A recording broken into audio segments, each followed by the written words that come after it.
SC అని text చేయండి మన క్రోమ్లో. వచ్చిన ఫస్ట్ లింక్ ఓపెన్ చేసిన తర్వాత నేను న్యూ ఓటీఆర్ చేస్తున్నా కాబట్టి మొబైల్ నెంబర్ ఇవ్వండి, క్యాప్చా గెట్ ఓటీపీ కొట్టండి. వచ్చిన మొబైల్ నెంబర్కి ఓటీపీ ఒక టెక్స్ట్ చేయండి ప్లస్ క్యాప్చా కొట్టేయండి.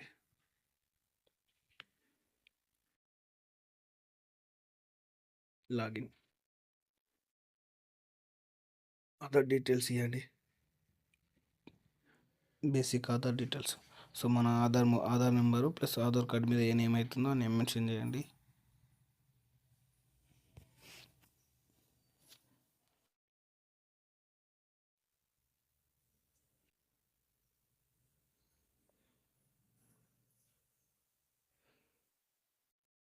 తర్వాత నెక్స్ట్ కొట్టండి. సో మనం నెగిటివ్ ప్లేస్ ఏంటిది, మన డిస్టిక్ ఏంటి, మన మండల్, సో మన నియర్ బై సిటీ ఏంటిది, మన ఫాదర్ నేమ్, మన మదర్ నేమ్ ప్లస్ మన మదర్ టంగ్ ఏంటి Telugu, so Telugu Hindi what ever మన మదర్ టంగ్ ఏంటి మెన్షన్ చేయండి. ఫుల్ నేమ్తో కొట్టండి ఎప్పుడైనా.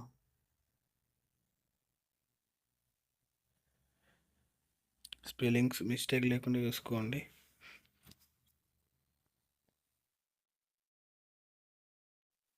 తెలంగాణ కాబట్టి ఎస్, హిందూ అయితే హిందూ, ముస్లిం అయితే ముస్లిం. ఐడెంటిటీ మార్క్స్ పుట్టుమచ్చలు ఎక్కడెక్కడ ఉన్నాయో మెన్షన్ చేయండి. రెండు మెన్షన్ చేస్తేనే అది క్లోజ్ అవుద్ది, మ్యాండటరీ అన్నట్టు రెండు.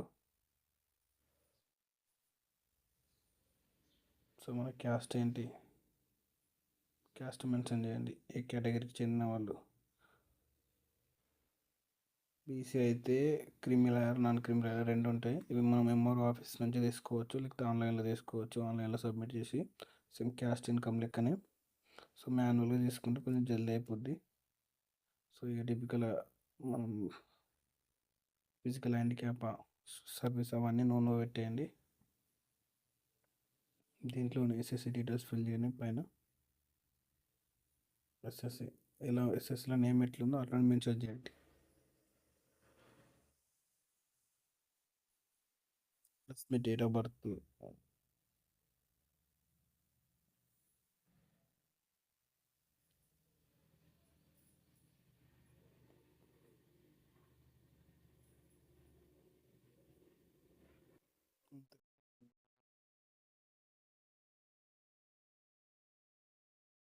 సర్టిఫికేట్ నెంబర్ అడుగుతుంది.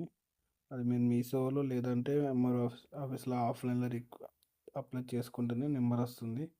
సో మీరు ఎంత జల్దీ అయితే అంత జల్దీ అప్లై చేసుకుని దాని సర్టిఫికేట్ నెంబర్ అక్కడ టెక్స్ట్ చేస్తేనే ఫర్దర్గా నెక్స్ట్ ప్రాసెస్ అవుద్ది. లేదు అంటే నెక్స్ట్ ప్రాసెస్ కాదు.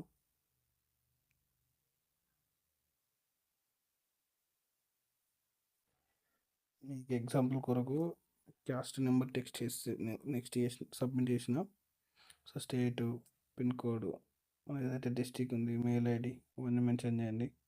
మీ హౌస్ నెంబర్, లొకాలిటీ అవన్నీ మెన్షన్ చేయండి దాంట్లో.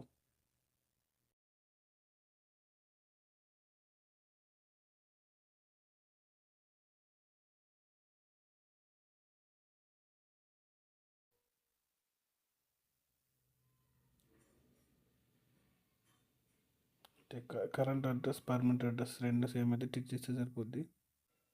సో పైన అడ్రస్లో మెన్షన్ చేసిన తర్వాత నీకు కింద టిక్ చేస్తే సేమ్ అడ్రస్ మెన్షన్ అయిపోద్ది. సో రెండు చూసుకోండి, మీ పర్మనెంట్ అడ్రస్, కరెంట్ అడ్రస్ ఎక్కడ ఉన్నారని తెలుసుకోవడానికి. అంటే మా ఆధార్ కార్డులో ఒక అడ్రస్ ఉంటుంది, మనం ఉండేది ఒక జాగాలో ఉంటాం కాబట్టి. సో రెండు సేమ్ అయితే టైం ఫిక్స్ చేయండి, లేదు అంటే డిఫరెంట్ అయితే డిఫరెంట్ మెన్షన్ చేయండి.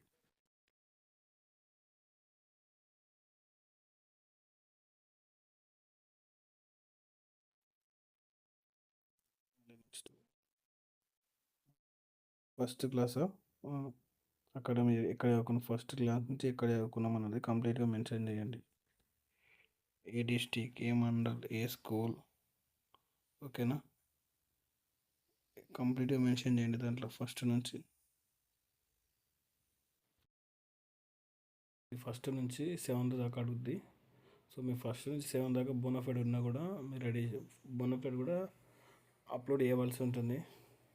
సో ఫస్ట్ నుంచి 7th వరకు బోనఫైడ్ లేకపోతే మాన్యువల్గా మన స్కూల్ నుంచి అయినా ఎంఆర్ఓ ఆఫీస్ నుంచి అయినా అక్కడ ఇలా స్టడీ సంబంధించిన ఒక అప్లికేషన్ ఫామ్ ఉంటుంది, అది డౌన్లోడ్ చేసుకొని సబ్మిట్ చేస్తే సరిపోద్ది మాన్యువల్గా.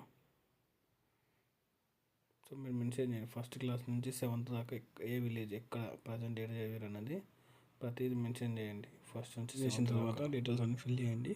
మీ క్వాలిఫికేషన్ ఏంటి అన్ని డీటెయిల్స్ మెన్షన్ చేయండి దాంట్లో.